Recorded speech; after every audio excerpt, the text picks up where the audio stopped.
Olá, boa tarde. Boa tarde. O Jornal da Cultura, primeira edição dessa segunda-feira, começa agora.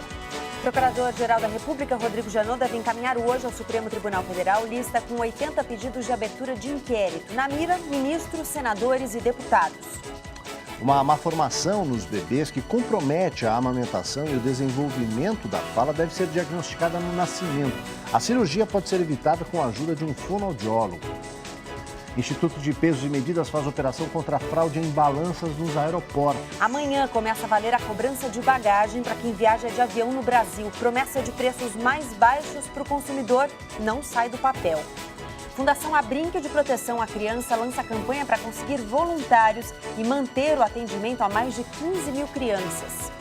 O ministro-chefe da Casa Civil, Eliseu Padilha, voltou ao trabalho agora pela manhã, depois de 21 dias de licença médica. O futuro de Padilha no governo é incerto, depois que amigo pessoal do presidente Michel Temer o citou a investigadores da Lava Jato como responsável pelo pagamento suspeito ao PMDB. O ano de 2016 foi o de maior sofrimento para as crianças sírias desde o início do conflito armado. Dados do Unicef apontam que 6 milhões de crianças precisam de assistência no país. A popular língua presa pode causar dificuldades para as crianças pequenas, na amamentação, na alimentação e até mesmo no desenvolvimento da fala. Em muitos casos, apenas exercícios com fonoaudiólogo são suficientes para resolver esse problema. Vera trouxe o filho Pedro ao consultório de uma fonoaudióloga. Bem típico, ele trocava o R pelo L e em algumas palavras ele nem falava. Depois do exame, o diagnóstico foi outro. Popularmente, as pessoas chamam de língua presa quando se ouve uma fala mais soprada, aquele sim, quando a pessoa fala sim. Língua presa é quando o freio da língua, que é essa pele que fica embaixo da língua, ele é curto e provoca uma disfunção. Na fala, o que a gente observa é uma distorção. Por exemplo, a pessoa, ao invés de dizer parabéns, fala pagabens. Arara, agaga. O frênulo ou freio é uma pequena tira que liga a língua à parte de baixo da boca. Quando encurtado, dificulta os movimentos. Além do problema da fala, pode prejudicar a mastigação e a deglutição. No Brasil é lei desde 2014. Todo bebê, ao nascer, tem que passar pelo teste da linguinha.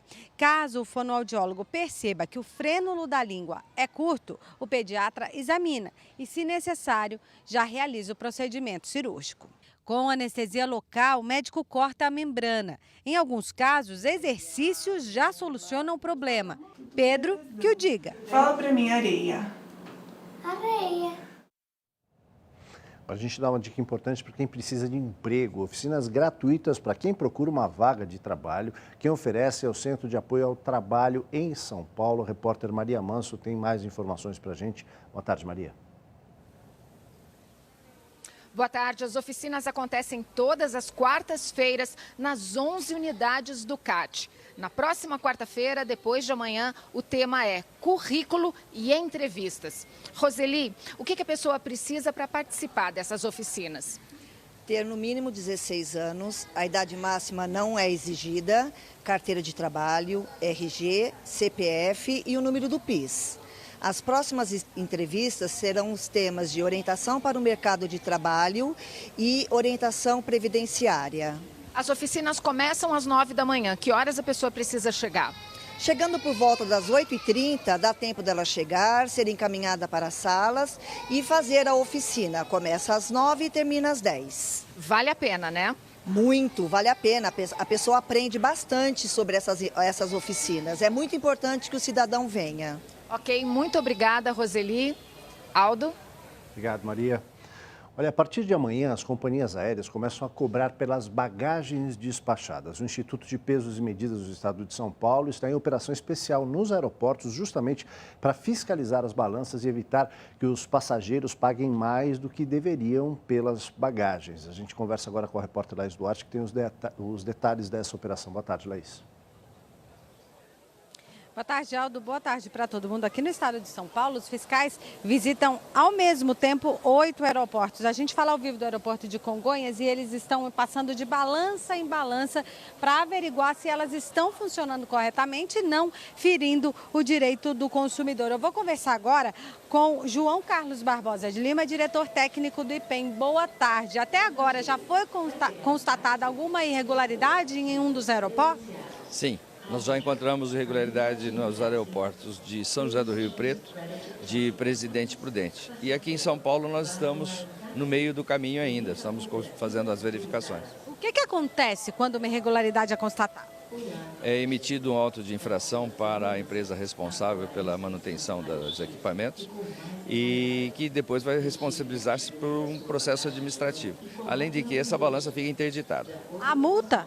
Sim, o final do processo administrativo é uma penalização pelo erro contra o consumidor. Ok, muito obrigada pela participação. Olha, se o consumidor, se o passageiro perceber alguma irregularidade, quiser fazer uma denúncia, também é possível. Anota aí o e-mail ouvidoria@ipem.sp.gov.br. Aldo, é preciso ficar de olho aberto. Pois é, Laís, obrigado. O pessoal usa aquelas balanças domésticas em casa, né, para checar e chega na hora do check-in, do embarque, dá diferença, o problema pode estar aí. Obrigado pelas informações. Só lembrando o seguinte, gente, essa cobrança começa a valer amanhã para passagens vendidas a partir de amanhã. Se você vai viajar nos próximos dias, mas a sua passagem foi comprada com antecedência, a companhia aérea não pode cobrar, ok? Gabriela. O programa Adotei um Sorriso, da Fundação Abrinq, convida profissionais da saúde para atender crianças e adolescentes voluntariamente em seus consultórios. A meta da Fundação Abrinq é cadastrar este ano 1.000 voluntários. E sobre este assunto eu converso agora com a Denise Cesário, que é gerente executiva da Fundação. Denise, quem pode ser voluntário do programa Adotei um Sorriso?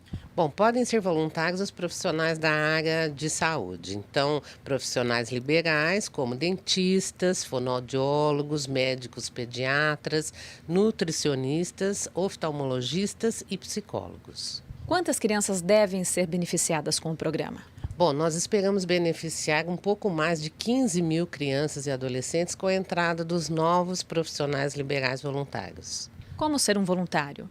Bom, é simples. Basta acessar o site da Fundação Abrinq, que é www.fadc.org.br/adotei. Dentro da página, buscar a ficha de adesão, posteriormente preencher o cadastro da prestação de serviço voluntário, mandar o registro do conselho de classe para a gente e em seguida nós faremos contato para colocar esse profissional liberal já no atendimento das crianças e adolescentes das organizações sociais parceiras da Fundação Abrinq.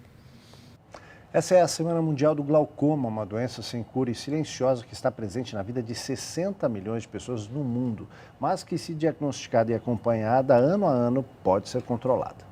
Sebastiana se lembra do susto que levou ao descobrir o glaucoma, 15 anos atrás. O médico falou que se eu não me cuidasse, se eu não fosse efetivamente correta no uso do colírio, eu poderia inclusive ficar cega. Essa é uma doença crônica, progressiva e não tem cura, mas tem controle. Por isso, quanto mais cedo for descoberta, melhor. Os exames preventivos devem ser feitos pelo menos uma vez por ano. E não estamos falando daquele exame feito rapidinho na loja de óculos só para atualizar as lentes. Os exames precisam ser feitos por um oftalmologista. O glaucoma é uma doença que pode acometer desde o glaucoma congênito, onde a gente vai atuar no bebê ou na criança, o glaucoma juvenil, onde a gente tem os adolescentes que cursam com essa doença, e a grande incidência do glaucoma é na fase acima dos 40 anos da população. No mundo todo, 60 milhões de pessoas têm glaucoma. Dessas, 8 milhões estão cegas por causa dele. É que os sintomas são silenciosos e traiçoeiros. A partir do momento que eu consigo diagnosticar o meu paciente numa fase inicial da doença, eu consigo estabilizar a perda de visão desse paciente e fazer com que esse paciente tenha uma vida plena e saudável com a estabilidade da progressão daquela perda visual. Bruno Fernandes, ex-goleiro do Flamengo, acusado pela morte de Elisa Samúdio, teve a prisão preventiva revogada no fim de fevereiro. A decisão não é sobre o mérito da acusação. Ele está em liberdade enquanto espera a decisão do recurso que apresentou a condenação por júri popular. Com isso, legalmente, ele tem direito a trabalhar e, no caso dele, isso pode incluir voltar a atuar como goleiro. Pois é, mas há quem repudia a volta dele aos gramados. Pela internet, grupos se organizam e pedem que clubes e patrocinadores não deem espaço ao goleiro. Tatiana é uma das líderes do movimento que repudia a volta de Bruno Fernandes aos gramados. A gente pensa na questão do esporte, né? Essa proposta de que o esporte ele leva para dentro das famílias valores positivos e valores do bem, e não a violência, a agressão e a impunidade. A campanha recebeu mais de 34 mil assinaturas pela internet. A petição será encaminhada a quaisquer clubes que demonstrem interesse na contratação do jogador e também às entidades como CBF, FIFA, Ministério Público de Minas Gerais e Supremo Tribunal Federal. Condenado a 22 anos pela morte de Elisa Samúdio, Bruno Fernandes saiu da prisão em 24 de fevereiro, após obter um habeas corpus do ministro do STF, Marco Aurélio Mello. Ele estava preso há 6 anos e 7 meses, sem que a condenação tenha sido referendada em segunda instância. Pela decisão, Bruno não pode se mudar ou viajar sem autorização judicial. A mãe de Elisa Samúdio, dona Sônia Fátima Moura, entrou com um recurso contra a soltura de Fernandes, mas no dia 10 de março, o ministro Marco Aurélio Mello, do Supremo Tribunal Federal, rejeitou o pedido. Na última sexta-feira, o Clube Boa Esporte de Minas Gerais anunciou a contratação do goleiro. No sábado, o principal patrocinador do time de Varginha anunciou a quebra de contrato com o clube caso a contratação vá adiante. Um caso rumoroso como esse, que o réu, o acusado, ganha uma liberdade provisória enquanto está se julgando os recursos, essa comoção é um tanto natural. Ele estava preso processualmente, porque ele ainda não tem a pena consolidada. Enquanto ele está em liberdade, se ele consegue levar a vida trabalhando de forma honesta e da melhor maneira que ele conseguir, esse, de fato, é o desejo de que o sistema jurídico se perfaz, ele busca exatamente isso. Quando a gente vai para outras notícias nacionais, vendaval provoca destruição e morte no Rio Grande do Sul. Numa outra notícia, lotéricas ficam sem dinheiro para saque do FGTS em várias cidades do país. No primeiro dia de pagamento, cerca de 3 milhões e 300 mil pessoas sacaram quase 4 bilhões de reais das contas inativas do FGTS. Em muitas lotéricas, onde podem ser recebidos valores menores que 3 mil reais, o dinheiro acabou. As agências da Caixa Econômica Federal ficam abertas 2 horas a mais hoje e amanhã em todo o país para atender quem vai sacar ou pedir informações sobre o FGTS. Pode receber agora quem faz aniversário nos meses de janeiro e fevereiro. Ferrovia Centro-Atlântica é parcialmente liberada após choque entre 2 trens de carga em Campinas, no interior de São Paulo, no sábado. O acidente deixou vagões descarrilados e ferros retorcidos, mas não houve feridos.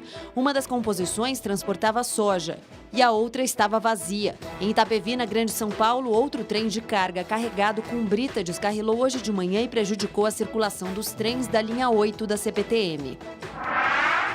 Vendaval devasta parte da cidade de São Francisco de Paula, no Rio Grande do Sul. Pouca coisa ficou em pé em alguns bairros da cidade, localizada na Serra Gaúcha. Uma pequena igreja desabou e só imagens dos santos resistiram. Centenas de casas foram destelhadas, outras ruíram completamente ou foram arrastadas de lugar pelo vento. 1.600 moradores foram atingidos. A Defesa Civil registrou 70 atendimentos em hospitais da região. 2 pessoas morreram. A Prefeitura decretou estado de calamidade pública no município. Foi cremado ontem à noite em São Paulo o corpo do artista plástico paulistano Marcelo Nietzsche. Ele morreu neste domingo aos 74 anos. Pintor, escultor, desenhista, gravador e professor, Marcelo faz parte da história da arte brasileira.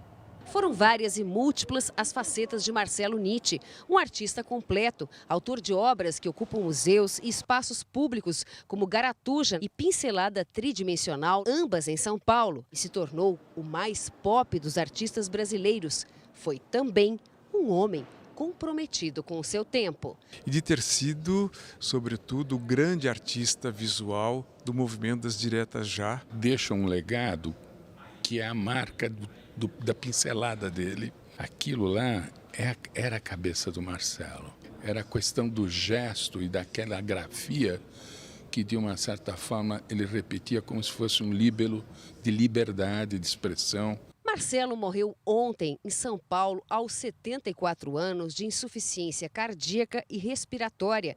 O corpo foi velado por amigos e familiares. Os trabalhos de Marcelo Nitti estão espalhados por vários museus brasileiros, mas segundo os familiares e amigos, um deles tinha um significado especial para o artista, a Pinacoteca do estado de São Paulo. Eu lembro da gente correr aqui na Pinacoteca, que ele dava aula aqui, a gente fazia teatro aqui, brincava com as sucatas, com os EVAs, com tudo. As pessoas conhecem o trabalho, as pessoas pensam arte no Brasil, levando em consideração a produção dele, mas eu acho que ainda temos muito o que discutir, a contribuição que ele deixou para a arte, não só em São Paulo, mas no Brasil também. O ministro-chefe da Casa Civil, Eliseu Padilha, voltou ao trabalho agora pela manhã, depois de 21 dias de afastamento por um tratamento de saúde. O futuro dele no governo é incerto, depois que o empresário e amigo pessoal do presidente Michel Temer, José Yunes, disse a investigadores da Operação Lava Jato que Padilha foi responsável por um pagamento suspeito ao PMDB. Eliseu Padilha pode ser um dos nomes da segunda lista de Janot que está para sair do forno. O Procurador-Geral da República deve entregar hoje ao Supremo Tribunal Federal uma série de pedidos de abertura de inquérito para investigar políticos citados por delatores na Operação Lava Jato. São pelo menos 80 pedidos de abertura de inquérito. Entre os citados estão ministros, senadores e deputados. A decisão será do ministro Edson Fachin, relator da Operação Lava Jato no Supremo. Fachin também vai decidir se as informações serão divulgadas ou mantidas sob sigilo e se alguns processos serão desmembrados quando envolvem investigados sem foro privilegiado. A primeira lista de Rodrigo Janot foi apresentada em março de 2015 com 28 pedidos de inquérito. De lá para cá, o STF abriu processo contra apenas 5 políticos e sem nenhuma condenação. A seguir, javalis radioativos em Fukushima ainda impedem a reocupação de áreas afetadas. E mais, 6 milhões de crianças precisam de proteção internacional na Síria. 2016 foi o ano com mais vítimas infantis desde o início do conflito armado. A gente volta já.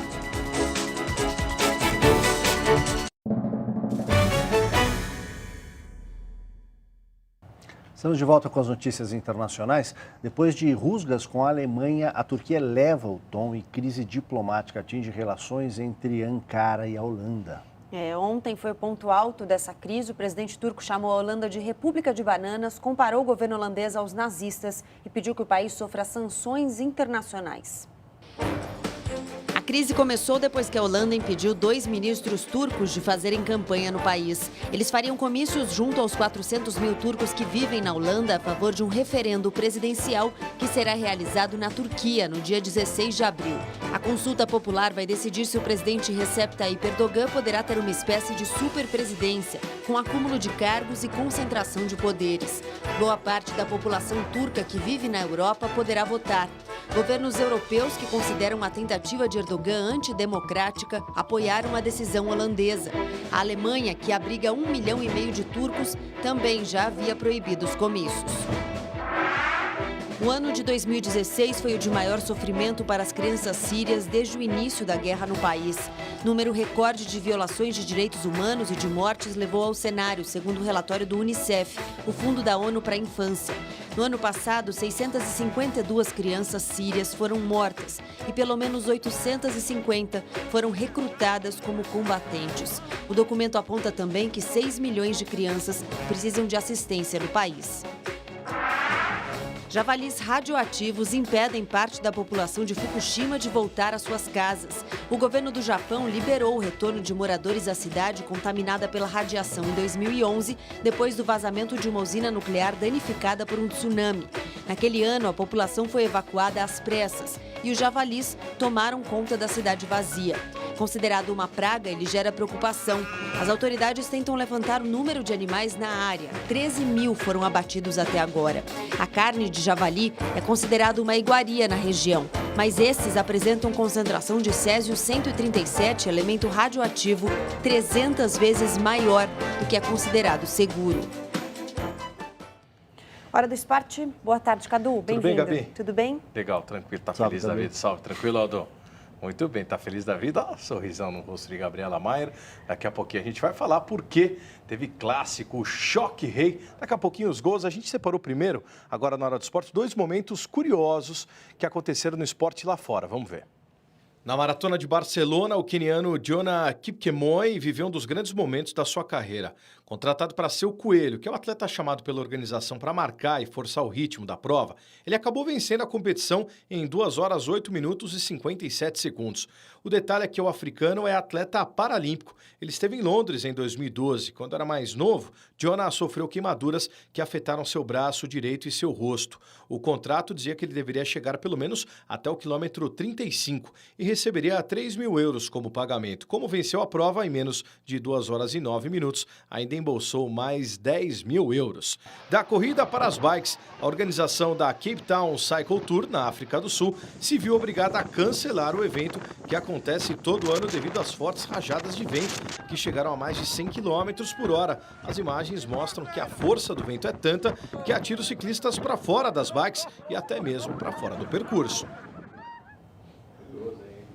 Agora, essa da maratona é interessante, até a título de curiosidade, Vanderlei Cordeiro de Mira, nosso maratonista, medalha de bronze em Pequim 2004, também começou a competir e começou uma das guinadas, foi na maratona de Tóquio, que ele foi contratado como Coelho também, foi indo, chegou no quilômetro 38, ele percebeu que ganharia, os atletas que eram favoritos já estavam mais para trás e acabou se sagrando campeão. Dá para dizer que o judô brasileiro começou 2017 com uma boa surpresa e por pouco a delegação em Baku, lá no Azerbaijão, não trouxe mais medalhas. Vamos ver.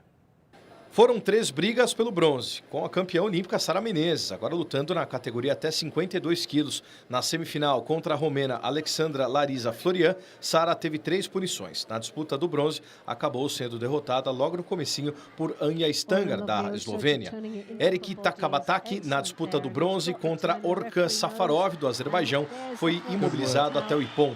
Gilmara Prudêncio saiu da repescagem com chances de medalha na disputa do 3º lugar contra a polonesa Julia Kowalczyk, mas a brasileira não conseguiu se impor e deu adeus ao bronze. O nome da vez para Tóquio 2020 é de Stephanie Koyama, de 21 anos.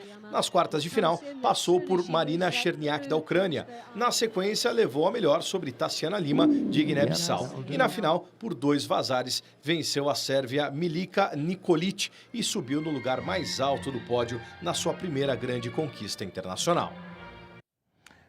Parabéns para a judoca brasileira. Depois o evento continuou no sábado e domingo também, nos pesos médios, peso pesado e peso acima dos 100 quilos. O Brasil acabou não conquistando nenhuma outra medalha. A gente torce aí pela delegação do judô brasileiro. Hora dos gols do final de semana, vamos ver. No sábado teve o clássico Choque Rei, Palmeiras e São Paulo. E que passeio! Com um golaço de Dudu por cobertura e outros de Tietê e Guerra, o Verdão fez 3-0 no rival. O tricolor, que não vence o Alviverde desde 2009, ainda perdeu o atacante Lucas Prato, que quebrou o nariz no choque com o Vitor Hugo. Pela Taça Rio, Luiz Fabiano finalmente estreou pelo Vasco da Gama. Nenê até abriu o placar com um golaço. Hudson empatou. O Vasco cochilou e o Macaé virou com o Rafinha. Luiz Fabiano quase guardou dele, mas Milton defendeu e no rebote Rodrigo mandou para a rede 2-2. O Corinthians fez uma péssima partida contra a Ponte Preta. Cássio engoliu esse frangaço na cobrança de falta de Luca e depois Léo Santos, zagueiro da base, achou um golzinho que deu um pontinho para o Timão nessa fase arrastada do Paulistão que não acaba nunca. O Santos goleou o São Bernardo no estádio 1º de Maio, no ABC. O destaque do Peixe foi o atacante Bruno Henrique, autor de 3 gols. Rafael Longini completou o placar. Geandro descontou para os mandantes. Que coisa, né? O São Paulo tomar tanto gol de cobertura assim contra o Palmeiras e sempre na arena, né? Gabriela Maia. Esse foi mais bonito, eu achei. E o Rogério Ceni disse que também esse foi mais bonito. O Rogério Ceni, que agora é técnico de São Paulo. Claro, nos outros ele era o goleiro. Ele deve ter achado esse melhor mesmo. É isso aí. Tchau, Cadu. Boa semana pra gente. Valeu, Cadu. Até amanhã. Até amanhã, gente. Jornal Cultura, primeira edição, fica por aqui. Uma ótima tarde para você. Agora tem JC Debate, que hoje fala sobre o foro privilegiado. A gente volta amanhã ao meio-dia. Ótima tarde para você. Tchau. Tchau.